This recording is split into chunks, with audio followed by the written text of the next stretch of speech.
Oh my gosh, what a beautiful evening for a beautiful woman from a bunch of beautiful people.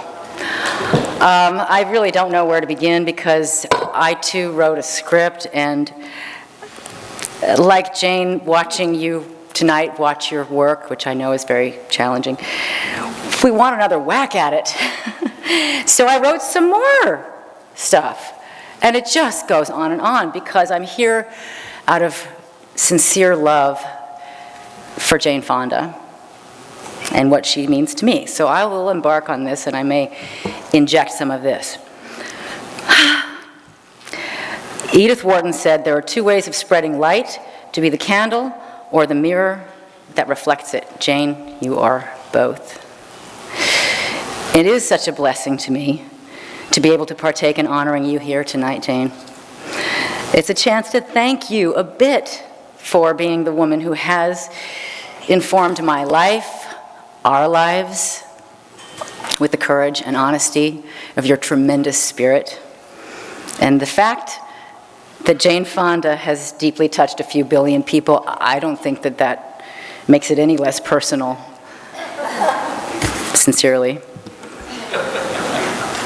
My earliest memory of Jane Fonda is, well, it was a clip tonight. It's that fabulous scene from Fun with Dick and Jane with George Segal, and they're plotting their heist. And when she sat on the can at that moment, I was like, that could be my mom. I love her. She still has my 12-year-old heart, and you will always have my 12-year-old heart and everyone after.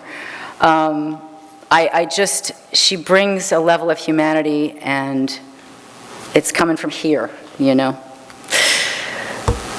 Soon after that first impression, I started gorging on Jane's impeccable work in unforgettable films, which we saw some of tonight. I mean, Coming Home, The Morning After, Julia on Golden Pond, China Syndrome. I mean,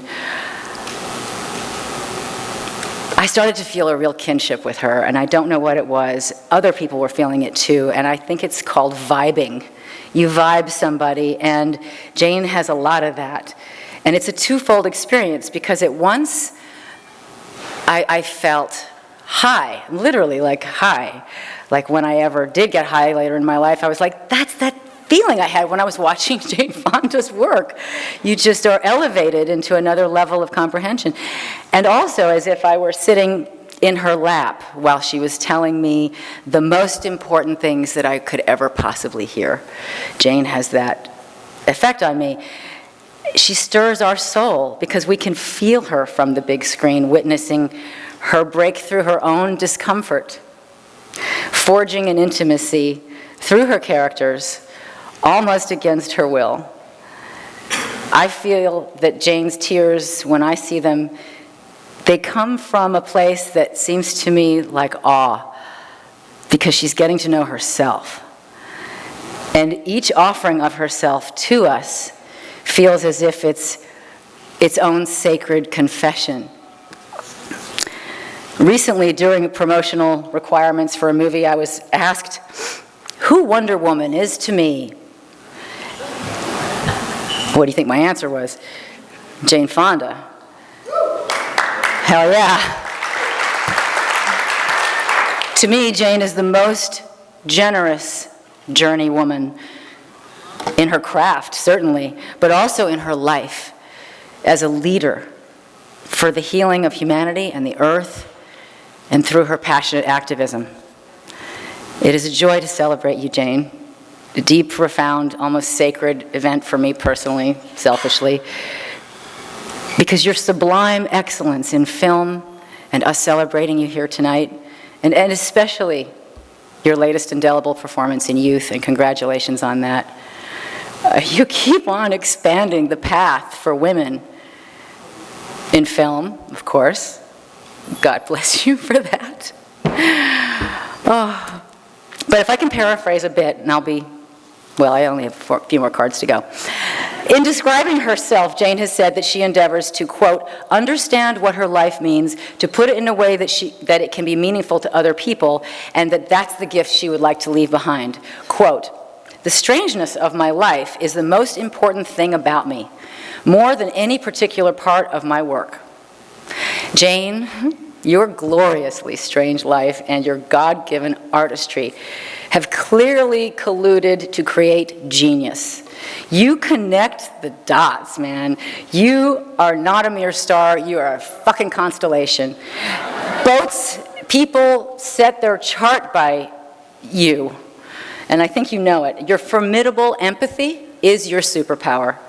It is no wonder that you are addicted to epiphanies. Thank you, you know.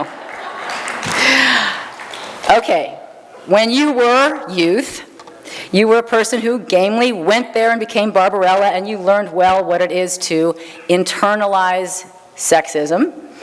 Aha, but you see, here's the thing about Jane Fonda, one of many things I love about her, she is also an alchemist. And as my Wonder Woman, she shared with the world the recovery of her own soul back from that glamorized, treacherous precipice of ever having been defined by other people's projections. And she lived up to them. That's what she did next, probably out of spite. Jane is inseparable from her long-standing activist role in forging a holistic and global experience of feminism. She has studied and deeply and is connected to those dots that she helped create and is there for us to heal the perspectives that we unwittingly assign to gender and the very meaning of power in the world. Quote, "We have to focus on global warming until we can destroy patriarchy." Quote, "We need to inoculate girls against the media until we can change the media." Thank you, Jane, for embodying and imparting such vast, soul-felt learning curve, your inspiration and your earned wisdom, and for your big, buttery heart. And also, I'm going to scooch this in, you use your celebrity to help end bullying. God love you for that. And you know what? All your terrific film work, too. Would you please come up here and accept this glorious award tonight?